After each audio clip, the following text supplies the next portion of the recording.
For more than a century, riders have thrown themselves at the mercy of the Tour of Flanders.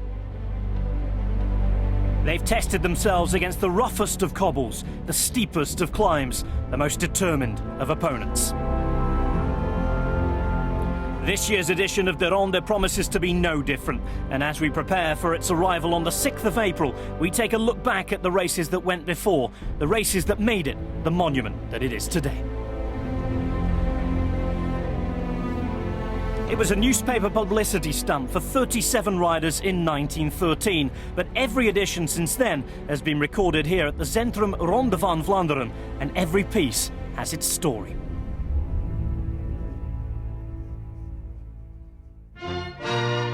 In the 1930s, competitors had been sent out of the velodromes and onto the cobbles when floors were sold for wood in World War I. And legends of the sport began to join their ranks, lured by its slot just a week ahead of the already prominent Paris-Roubaix. The Tour of Flanders soon built its own legends. In 1943, Achille Buisse became the first man to win the Tour 3 times. A year later, watch smuggler Rik van Steenbergen made his victory an historic one, becoming the youngest champion at 19 years of age. Into the 50s, the Belgian stranglehold on the Flemish race was loosening. Fiorenzo Magni proved that Italians could be just at home on the Hellingen, equaling Buisse's 3-win record. After that, multiple Tour de France champion LOUISON BOBET became the first Frenchman to win, as the climbs became an integral part of the Ronde route.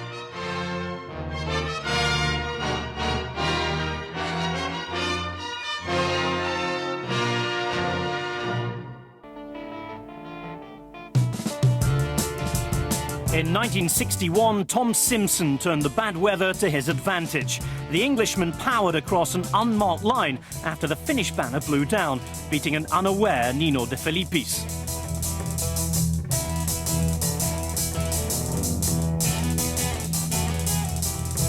In the late 60s, all expectation lay on local hero Eddy Merckx.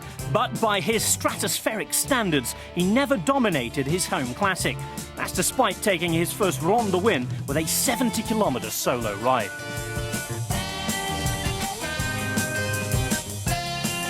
It will be another 6 years before Merckx found glory at Flanders again.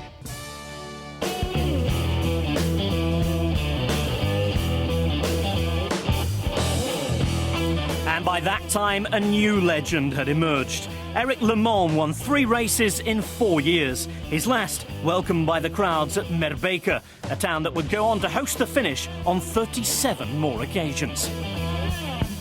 The Koppenberg would also become an icon of the race, its status confirmed in its first year when even Merckx had to dismount on its treacherous 22% incline.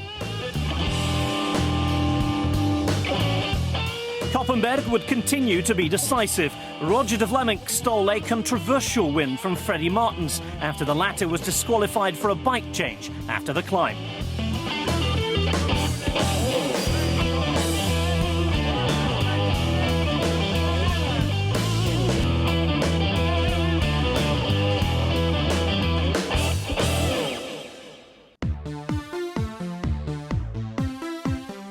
There was a brief Dutch ascendancy in the Ronde into the 80s. Riders from the Netherlands recorded 5 wins in 8 years.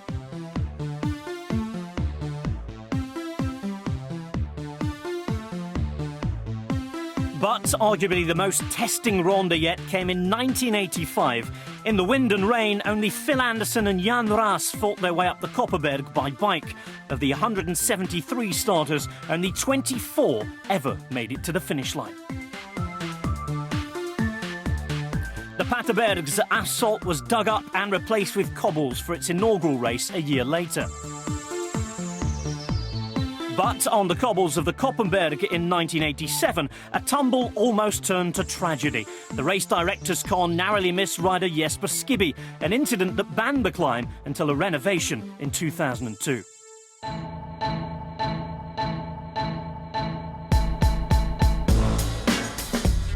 Despite Edwin van Hooydonk's 2 wins going into the 90s, the decade was dominated by one name.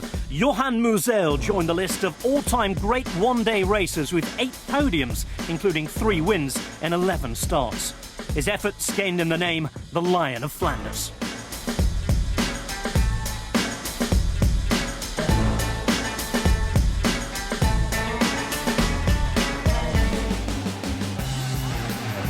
While Steen de Volder had his moments, the Tour since 2000 has been about arguably two of the greatest ever classic specialists, Fabian Cancellara and Tom Bonen. Bonen won the Ronde twice before he was 26 years old.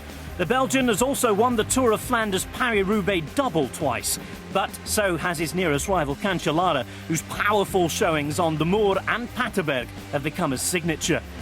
Alternating injuries and accidents have prevented recent head-to-heads, but this year, while Cancellara lines up to equal the record of 3 Ronde victories, a 4th win for Bonen would make him the most successful Flanders rider of all time.